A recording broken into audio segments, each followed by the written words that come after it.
बिस्मिल्लाहिर्रहमानिर्रहीम। गांव के बीचों बीच बड़े बाजार में औरत मर्द आपस में लड़ पड़े। बात ज़्यादा बढ़ गई तो मर्द ने इधर ही खड़े खड़े सबके सामने तलाक दे डाली। थोड़ी देर बाद गांव में एक और शोर बर्पा हो चुका था। वो ये था कि मौलवी साहब ने फतवा सादर फरमा दिया है कि तलाक बिल्कुल नहीं हुई। सारे गांव वाले इस बात पर मौलवी साहब के खिलाफ खड़े हुए। जब इस तलाक का सारा गांव गवाह है तो आप कैसे कह सकते हैं कि ये तलाक नहीं हुई? लगता है आपने पैसे लेकर दीन को बेच डाला है। सारे गांव वाले तो एक तरफ मौलवी साहब को बुरा भला कह रहे थे, मगर दूसरी तरफ इस मर्द और औरत का इकलौता बेटा मौलवी साहब की तारीफ कर रहा था कि मौलवी बहुत अच्छा और साहिब इल्म है, इसने बिल्कुल दुरुस्त और सही फैसला फरमाया है। इधर गांव में पंचायत हो गई और मौलवी साहब को बुला लिया गया। उनसे इस बात की वजाहत तलब की गई। मौलवी साहब ने एक भरपूर नज़र महफिल पर डाली और पूरे इत्मीनान से खड़े होकर खुतबा इरशाद फरमाया।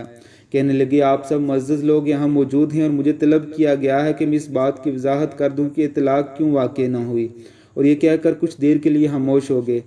लोग बेचैन और बड़ी बेताब नज़रों से मौलवी साहब की तरफ देखने लगे कि देखो मौलवी क्या कहता है, मौलवी क्या बहाना लगाता है, मौलवी ने किस बुनियाद पर यह फतवा दिया है। मगर इस मर्द और औरत का बेटा बड़ा पुरुमीद था और मौलवी साहब और सोच रहा था कि मौलवी साहब ज़रूर मामला संभाल लेंगे। इसी दौरान मौलवी साहब गला खंकारते हुए गोया हुए और कहने लगे कि मैं अपनी इस बात पर अब भी कायम हूँ कि यह तलाक ना हुई, और मैं अभी और इसी वक्त ये साबित भी कर देता हूँ। लेकिन इससे पहले मेरे इस बड़ी पंचायत के हर फर्द से एक सवाल है, क्या कोई बता सकता है कि इन दोनों मर्द और औरत का निकाह कब हुआ? क्या यहाँ कोई इनके निकाह का गवाह मौजूद है? सब लोग खामोश हो चुके थे। हर बंदा सोच में डूबता चला गया। इतने में एक शख्स बोला कि मौलवी साहब, मैं सारी बात समझ गया हूँ, मैं बताता हूँ असल मामला क्या है। असल मामला ये है कि ये शख्स इस औरत को भगा कर लाया था। ये दोनों बगैर निकाह के ही रह रहे हैं। तभी मौलवी साहब की जलाल भरी आवाज़ गूंजी और वो कहने लगे कि जब ये दोनों बगैर निकाह के साथ रह रहे थे तो मैं तुम में से एक एक के पास गया कि खुदारा कम अज़ कम इनका निकाह ही करवा दो ताकि ये हराम से बचे रहें। लेकिन तुम में से किसी ने भी मेरी बात पर ध्यान न दिया। हर किसी ने यही कहा कि ये इनका ज़ाती मामला है, ये इसी तरह बगैर निकाह के साथ रहते रहे, हत्ता कि इनका ये बेटा भी बगैर निकाह के ही पैदा हुआ। अब तुम ही बताओ कि जब इनका निकाह ही नहीं हुआ तो तलाक कैसे होगी? सभी लोग बात को समझ चुके थे, उन्हें सारी बात याद आ गई थी। अब वो बारी बारी शर्मिंदा से होकर वहाँ से खिसकने लगे।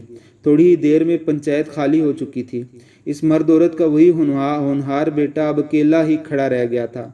अब वो ये कह रहा था कि गांव के अमन के लिए सबसे बड़ा खतरा तो यही फतवेबाज मौलवी है। अल्लाह ताला हम सबको बुराइयों से बचाए, उलमाए कराम की इज़्ज़त करने की तौफीक अता फरमाए। ये उलमाए कराम अम्बिया अलैहिस्सलाम के वारिसीन हैं।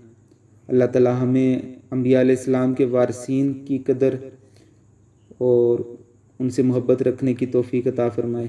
अल्लाहुम्मा सल्ली अला मुहम्मद व अला आलि मुहम्मद कमा सल्लैता अला इब्राहीम व अला आलि इब्राहीम इन्नका हमीदुम मजीद। अल्लाहुम्मा बारिक अला मुहम्मद व अला आलि मुहम्मद कमा बारिकता अला इब्राहीम व अला आलि इब्राहीम इन्नका हमीदुम मजीद।